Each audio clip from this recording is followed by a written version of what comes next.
Merci. Notre régime est un régime démocratique pluraliste où la diversité des opinions, des intérêts et des groupes sociaux est normalement reconnue et protégée. Elle se caractérise par le multipartisme, la liberté d'expression et la participation de multiples acteurs au processus politique, garantissant ainsi un équilibre des pouvoirs. Pourtant, certains ici pensent que des élus doivent subir un cordon sanitaire. Ils les considèrent comme des sous-élus en bafouant leurs droits.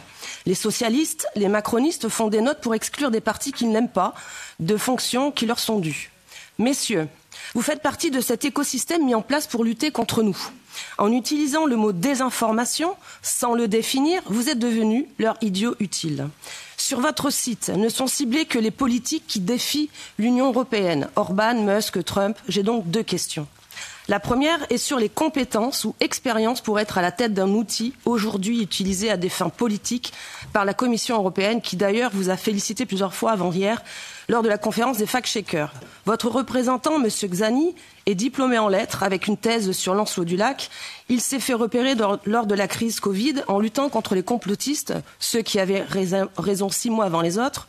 Son prédécesseur était un ancien ministre portugais socialo-démocrate. Moi, j'aimerais bien savoir comment, finalement, on arrive à obtenir ce poste, par concours, par cooptation, car c'est un poste important. Vous êtes l'alpha et l'oméga de la vérité, comme la quête du Saint Graal. Deuxièmement, le choix de la chasse à la désinformation est important. Votre dernier rapport indique que Trump est une source de désinformation et votre dernier article de 5 pages est à charge contre Elon Musk.